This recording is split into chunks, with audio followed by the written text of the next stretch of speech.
grande mosquée de Dakar bii lii ñu tabax bi si biir grande mosquée am na fay symbole maçonnique. ci biir grande mosquée bi. wallaahi ci biir grande mosquée si boobu. grande mosquée ki ko tabax ki may xaalis ki yeggali ku may tuuti xaalis bi ñu motali ko sax muy Assane II franc-maçon la woon. papa yi Mohamed VI bii franc-maçon la woon tamit. te nëbbu moom nëbbu ko. yemul si franc-maçon sax si yeneen gars yi la bokk ci gars yi may benn tudd. góor jigéen borom ñaari tudd yi. góor jigéen loolu moom ñu bëri ñu ngi koy wax. donc yooyu doy na war de. te grande mosquée ci biir grande mosquée. grande mosquée ci boobu.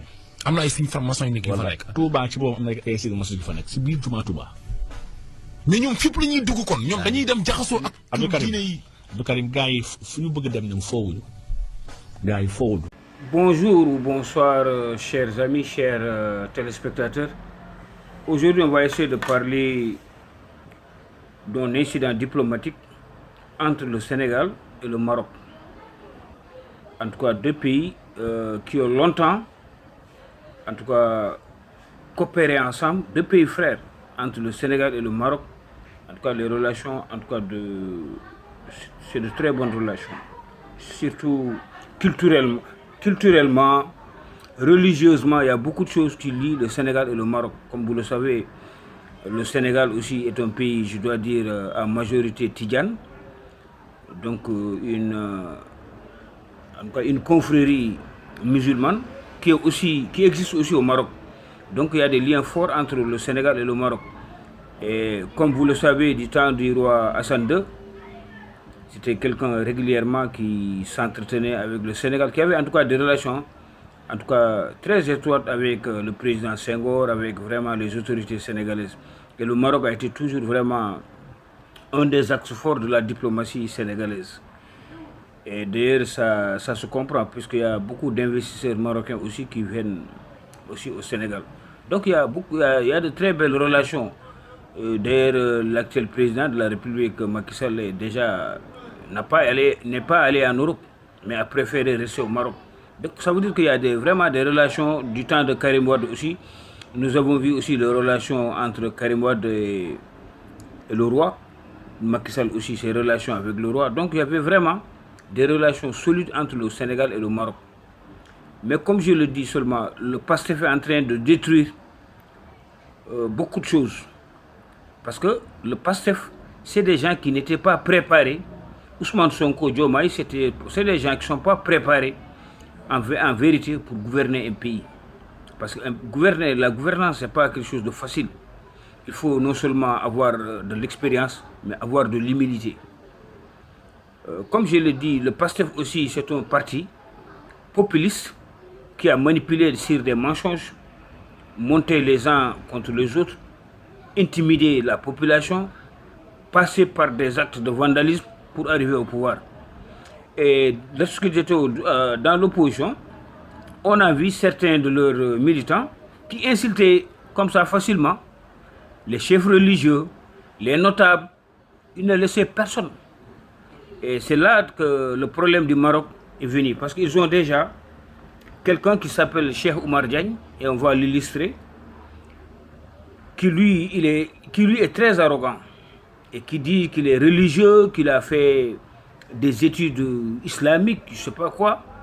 Donc actuellement, à chaque personne qui essaie de parler sur la religion, ou bien chez les chefs religieux sénégalais, il essaie de les insulter ou bien même de les critiquer. Et dès récemment, lors du Magal de Touba, tout le monde a vu que lui-même, il a bloqué l'aide que l'État devait donner à certains pèlerins pour le compte du Magal. Donc c'est une personnalité arrogante, très arrogante. Donc lorsqu'ils étaient dans l'opposition, il a fait une vidéo.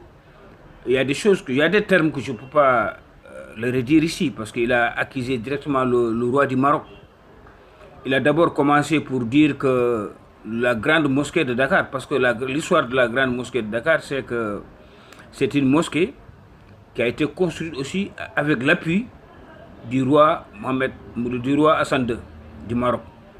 Donc Hassan II a donné vraiment beaucoup de moyens à financer pour la construction de la grande mosquée de Dakar. Donc cela prouve simplement que les relations entre le Sénégal et le Maroc vraiment sont de très belles relations. Donc ce gars que je disais tout à l'heure là, Cheikh Oumar Diagne, est insolent. Donc dans une vidéo, lorsqu'ils étaient dans l'opposition, il a dit ouvertement que Assando, la mosquée que Assando a fait au Sénégal, c'est quelque chose qui vient de la franc-maçonnerie. Il a parlé qu'il y a beaucoup de signes dans la mosquée, que dans la mosquée, il y a beaucoup de signes, et ces signes sont des signes maçonniques. Tout comme aussi, une fois, il avait dit au palais présidentiel sénégalais, il avait dit que la chaîne, le collier que le président, lors de son intronisation, le collier qu'il porte, c'est aussi signe maçonnique. Et Dieu l'a rattrapé, parce qu'il a été rattrapé par l'histoire. Lorsqu'il accusait Macky Sall d'avoir un collier d'intronisation qui était maçonnique, Diomaye Faye est venu, c'est le même collier qu'on l'a fait porter. Donc ça, c'est des symboles de la République. Plus loin encore, lui, je pense que l'erreur, c'est pourquoi j'ai dit que Diomaye et Sonko sont des gens expérimentés, inexpérimentés pour conduire les affaires du Sénégal. Diomaye, avec tout ce que le gars là a, tout le monde sait comment la religion pèse au Sénégal, comment on respecte aussi les chefs religieux. Diomaye, en arrivant au pouvoir, nomme ce gars qui est récalcitrant là, il le nomme au palais présidentiel, en lui confiant vraiment les moyens généraux de la présidence. Et ce même gars-là, quelque temps en arrière, avait insulté le Maroc, avait insulté le roi du Maroc. Parce qu'il a dit que la grande mosquée du Sénégal qui a été construite par Mohamed Hassan II a des signes maçonniques. Donc c'est des francs-maçons. Donc ça n'a pas plu au Maroc. Et le Maroc aujourd'hui, les autorités marocaines, il a même parlé des choses que moi je ne peux pas le redire dans une vidéo, par respect au roi du Maroc. Mais c'est dire qu'on a aujourd'hui un gouvernement qui n'est pas du tout expérimenté, mais qui est arrogant. Arrogant, des gens qui nous sont sortis de nulle part au Sénégal. Aujourd'hui, par la liesse populaire, par l'aide des réseaux sociaux et des médias, ils les ont portés au pouvoir. Sinon, aujourd'hui, ils sont en train de déconstruire tout ce que le Sénégal, en tout cas, avait comme acquis diplomatique. Voilà. Donc le Maroc aujourd'hui est fâché. Les Marocains aujourd'hui demandent que l'État puisse sanctionner ce gars-là, parce que ce gars-là, c'est un conseiller de Diomaye Faye. Ce gars qui attaque le Maroc est un conseiller de Diomaye Faye. Donc, les gens, parce que l'arrogance de l'opposition est en train toujours de les amener au pouvoir. Ils oublient même qu'actuellement, ils ne sont plus dans l'opposition, mais qu'ils sont dans le pouvoir. Et ils attaquent même des pays amis. Donc, aujourd'hui, les Marocains sont fâchés, les autorités marocaines sont fâchées et demandent des explications au gouvernement sénégalais. Et ce gars-là, en dehors du Maroc aussi, il y a la communauté mouride, il y a certains des mourides qui demandent que le président Bassirou Diomaye Faye le limoge ou bien le sanctionne d'une manière très lourde. Donc voilà, c'est dire qu'entre le Sénégal et le Maroc, vraiment, il y a eu toujours de bonnes relations. Mais aujourd'hui, avec ce nouveau gouvernement, le Sénégal est en train d'avoir beaucoup de problèmes avec tous ses anciens amis, avec tous les pays amis, vraiment. Et ça, c'est grave. Et pour ne pas aller loin dans cette vidéo, c'est pour dire aussi c'est la même chose aujourd'hui, que même les Américains sont en train de regarder d'une manière timide le gouvernement sénégalais, comme la France aussi. Comme la France. Mais on va développer une autre vidéo pour parler de ces relations-là. Aujourd'hui, il y a le Sénégal en bas qui est en train de tisser ces relations avec la Russie pour accompagner l'AES. Il y a aussi que les Américains sont en train de faire de très grands financements.